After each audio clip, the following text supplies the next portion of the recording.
Good morning मेरे प्यारे बउआ लोग, कैसे हैं आप लोग। आशा करते हैं कि आप लोग ठीक होंगे, अमल लगा के पढ़ाई कर रहे होंगे। तो बउआ लोग, हम लोग देख रहे हैं मैट्रिक फाइनल परीक्षा 2025 के है ना महत्वपूर्ण सब्जेक्टिव क्वेश्चन का सीरीज हम लोग देख रहे हैं बउआ लोग। जो ये हमारा 8वां वीडियो है ना, 8वां वीडियो है। तो ये हमारा गेस प्रश्न बउआ लोग, बहुत सारे बच्चे कह रहे थे सर कि है ना सब्जेक्टिव का भी गेस कर दीजिए, है ना। तो ये हम आपके लिए गेस क्वेश्चन लेकर के आए हैं, उसका सीरीज लेकर के आए हैं बउआ लोग, है ना। हमारी यह कोशिश है कि 100% इसी से आए, है ना, हमारे बच्चों के लिए। तो प्लीज़ बउआ लोग कोशिश कीजिएगा, इसको अपनी भाषा में समझ करके इसको है ना 2 बार 3 बार लिखने की कोशिश कीजिएगा। ये हमारा 8वां वीडियो है। 7 वीडियो तक हम आपको प्लेलिस्ट में रख दिए हैं, है ना, वहाँ से आप देख सकते हैं। और ये हमारा 8वां वीडियो है।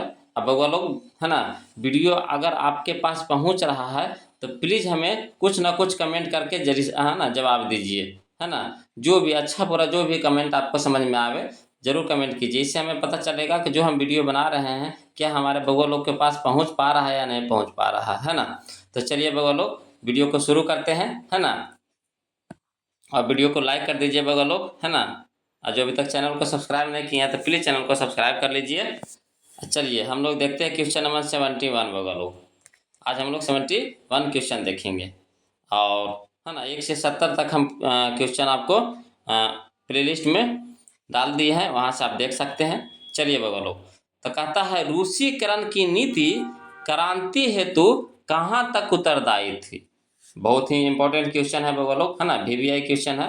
कहता है रूसीकरण की जो नीति थी क्रांति हेतु कहाँ तक उत्तरदायी थी। तो इसको आंसर देखिएगा, कैसे लिखिएगा। रूस में उस समय विभिन्न संप्रदाय एवं भाषा के लोग रहते थे, जिसमें सलाव जाति की प्रधानता थी, है ना। वहाँ उस समय रूस में बहुत से संप्रदाय के, बहुत से भाषा के लोग रहते थे, मगर मेन रूप से वहाँ पे सबसे ज़्यादा प्रधानता थी किसकी, तो सलाव जाति की, है ना, रूस में। इसके अलावा यहूदी, पोलैंड, है ना, जर्मनी इत्यादि राष्ट्रों के लोग भी वहाँ रहते थे, जो भिन्न भिन्न भाषा बोलते थे। अब देखिए अलग अलग जगह के लोग रहेंगे तो जाहिर सी बात है कि अलग अलग भाषा बोलेंगे, है कि ना। उस पर रूसी शिक्षा और संस्कृति को लादने का प्रयास किया गया। अब देखिए अलग अलग जगह के लोग हैं तो वो अलग अलग शिक्षा, अलग अलग संस्कृति जानते हैं अपने शहर के, अपने देश के, है ना। मगर नहीं, वहाँ के लोग का कहना था कि नहीं, यहीं की शिक्षा पढ़ो और यहीं की संस्कृति अपनाओ, है ना। जिससे लोगों में राजतंत्र के खिलाफ आक्रोश का प्रयास किया गया, है ना। जिससे लोगों में राजतंत्र के खिलाफ आक्रोश बढ़ता चला गया, है ना। आक्रोश बढ़ता चला गया, मन वहाँ के लोगों के खिलाफ, वहाँ के राजा के खिलाफ, वहाँ के, है ना, राजतंत्र के खिलाफ गुस्सा बढ़ता चला गया। इस प्रकार रूसीकरण की क्रांति हेतु उत्तरदायी है ना। इस प्रकार रूसीकरण की क्रांति हेतु उत्तरदायी बनी। तो ये था बउआ लोग आज हमारा 71 का क्वेश्चन। आशा करते हैं कि आपको समझ में आ गया होगा, है ना। और इसको क्या कीजिए, अपने से 2-3 बार पढ़ करके इसको अपनी तरह से कॉपी में लिखने का प्रयास कीजिए। क्वेश्चन ये सब जो सब्जेक्टिव क्वेश्चन है ना, अपनी भाषा में दीजिएगा उतना ही अच्छा रहेगा, है ना। रटंत विद्या वाला काम नहीं कीजिएगा बउआ लोग, है ना। रटने से कुछ हासिल नहीं होगा, इसको समझ करके आप अपने तरीका से इसको लिखिए। चलिए तब हम लोग देखते हैं क्वेश्चन नंबर 72 बउआ लोग, है ना। क्वेश्चन नंबर 72 देखते हैं। देखिए 72 का आता है मेनसेविक और बोल्शेविक क्या है। मेनसेविक और बोल्शेविक क्या है, तो लिखिएगा इसको आंसर में कि रशियन सोशलिस्ट, है ना, डेमोक्रेटिक पार्टी का बहुमत वाला दल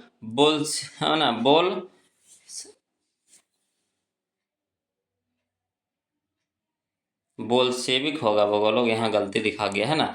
बोल्शेविक ये वाला लिख दीजिएगा, है ना। बोल्शेविक तथा अल्पमत वाला दल, है ना, मेनसेविक कहलाया।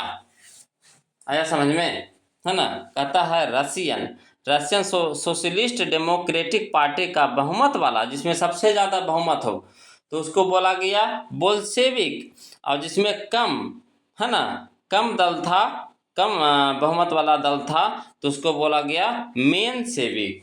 क्लियर है। चलिए अब हम लोग चलते हैं क्वेश्चन नंबर 73। तो देखिएगा बोलो क्वेश्चन नंबर 73 क्या कहता है।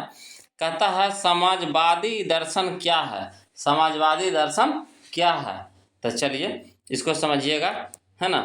कहता है समाजवाद उत्पन्न के मुख्यतः निजी स्वामित्व की जगह सामूहिक स्वामित्व या धन के समाज विवरण पर जोर देता है। फिर से समझिएगा।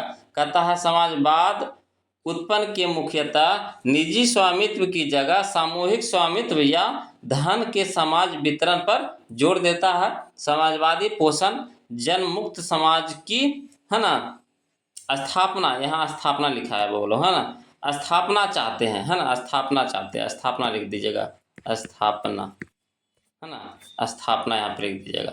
स्थापना चाहते हैं। समाजवादी व्यवस्था एक ऐसी अर्थव्यवस्था है जिसके अंतर्गत उत्पादन के सभी साधनों, कारखानों एवं, है ना, विपणन में सरकार का एकाधिकार हो। समाजवादी व्यवस्था में उत्पादन निजी लाभ के लिए ना होकर सारे समाज के लिए होता है।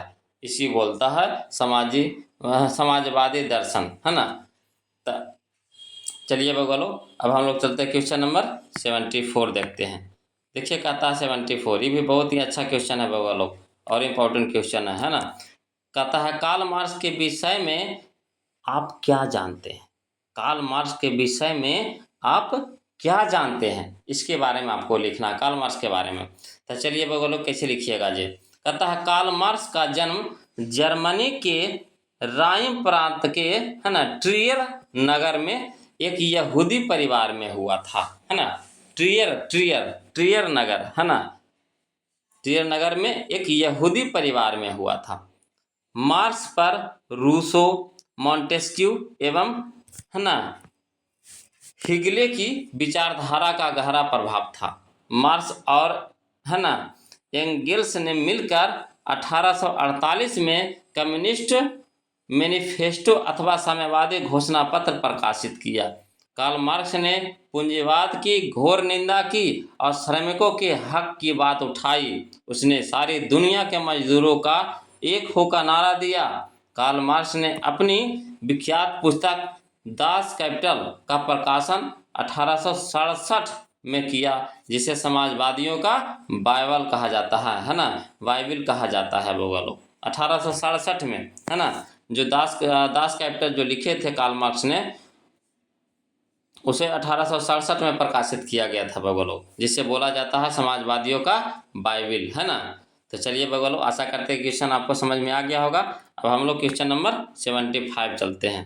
ध्यान दीजिएगा, ये भी बहुत ही अच्छा क्वेश्चन है बगलो, है ना। 75 कहता है 1917 ईस्वी की क्रांति के समय रूस में किस राजवंश का शासन था।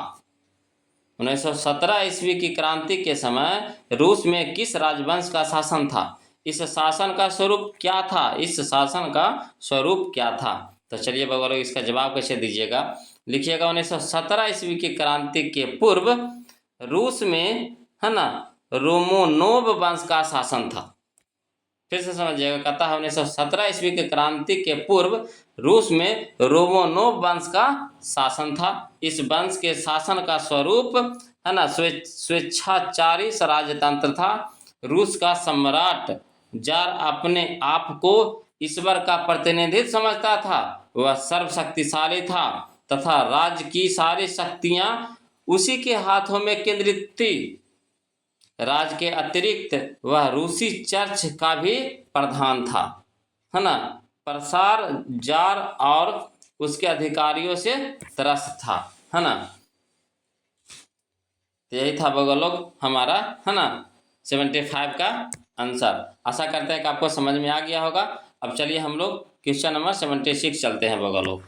ये भी हमारा बहुत ही इंपॉर्टेंट क्वेश्चन है बगलो। हम आपके लिए चुनिंदा क्वेश्चन लाए हैं, कोशिश कीजिए इसको एकदम अपनी भाषा में उतार लीजिए। चलिए, कहता है गैरिबाल्डी कौन था। गैरिबाल्डी कौन था, इटली के एकीकरण में उसकी क्या भूमिका थी।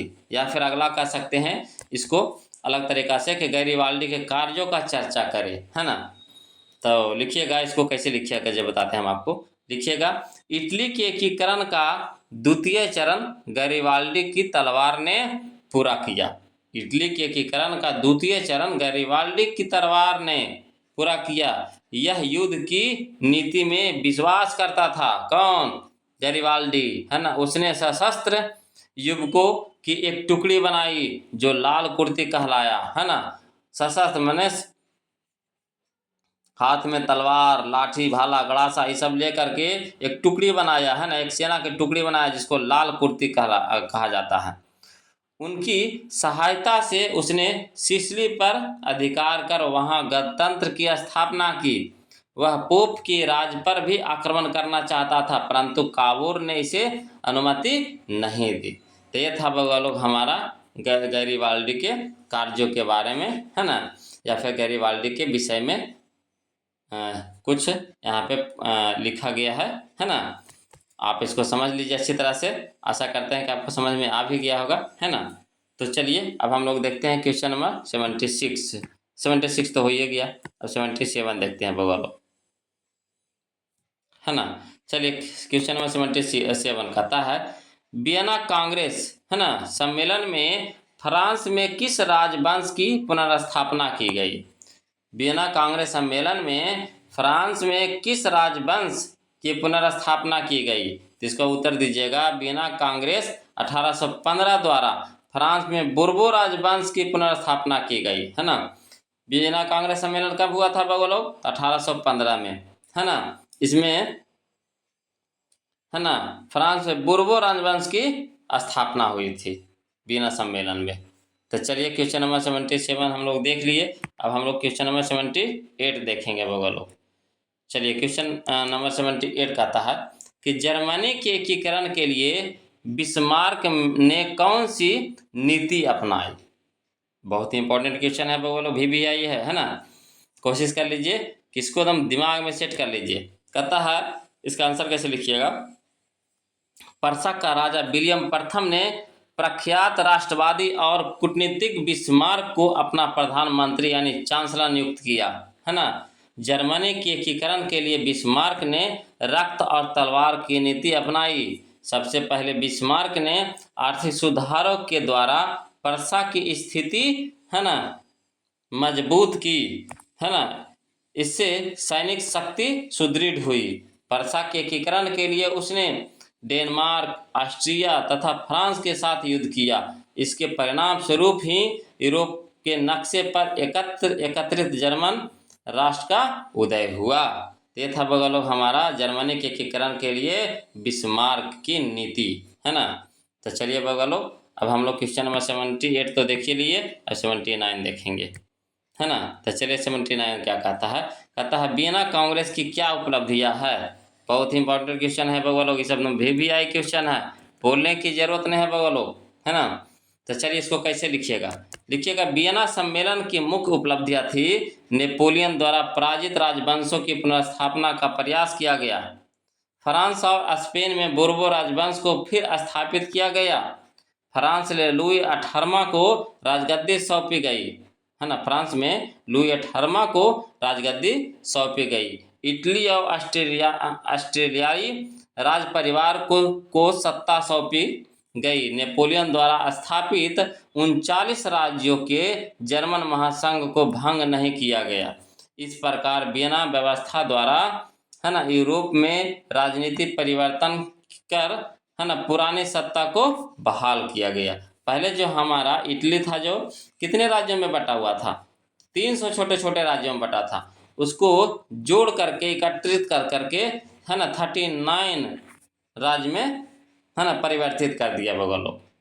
ये था हमारा आज का 79 का, है ना, क्वेश्चन का आंसर बगलों। आशा करते हैं कि आपको समझ में आ गया होगा। अब चलिए हम लोग क्वेश्चन नंबर 78 देखते हैं ना। 78 कहते हैं, 80 देखते हैं बगलों, है ना। 80 कहता है बिस्मार्क के कार्यों की चर्चा करें। बिस्मार्क के कार्यों की चर्चा करें बगलों। तो लिखिएगा इसको कैसे लिखिएगा। जर्मन के एकीकरण में बिस्मार्क की महत्वपूर्ण भूमिका थी। वह विख्यात राष्ट्रवादी और कूटनीतिज्ञ थे। फ्रैंकफर्ट संसद में उसने, है ना, भाग लिया। रूस और फ्रांस में राजदूत भी रहे। रूस और फ्रांस में क्या रहे? राजदूत। 1862 में वह पर्सा का चांसलर बना। प्रथम बिस्मार्क ने पर्सा की आर्थिक और सैन्य शक्ति सुदृढ़ की। तत्पश्चात उसने डेनमार्क है ना 1864, ऑस्ट्रिया 1866 है ना, जिसमें हुआ था सेगोविया का युद्ध हुआ था वो लोग 1866 में, तथा फ्रांस है ना जो 1870 में सेडान का युद्ध हुआ था। सेडान का युद्ध कब हुआ था वो लोग 1870 में, को पराजित कर जर्मनी का एकीकरण किया है ना। किसको किसको पराजित किया? तो डेनमार्क, ऑस्ट्रिया और फ्रांस है ना, तीनों को पराजित करके क्या किया? जर्मनी को एकीकरण किया। क्लियर है? तो आशा करते हैं कि आपको समझ में आ गया होगा वो लोग है ना। तो वीडियो अगर अच्छा लग रहा है ना, तो प्लीज़ वीडियो को लाइक कर दीजिए, शेयर कर दीजिए। जो अभी तक चैनल को सब्सक्राइब नहीं किए हैं तो प्लीज़ चैनल को सब्सक्राइब कर दीजिए बगल लोग है ना। अब बगल लोग ज़रूर कमेंट करके भेजिए। हमें लगता है कि क्या हम वीडियो जो बना रहे हैं तो क्या हमारे बगल लोग के पास पहुंच पा रहा है कि नहीं पहुंच पा रहा है, तो प्लीज़ कुछ ना कुछ लिख करके ज़रूर भेजिए बगल लोग है ना। इससे हमें पता चलता है कि जो हम वीडियो बना रहे हैं हमारे बगल लोग तक पहुंच पा रहा है या नहीं है ना। तो चलिए बगल लोग हम फिर मिलते हैं अगले वीडियो में, तब तक के लिए जय हिंद।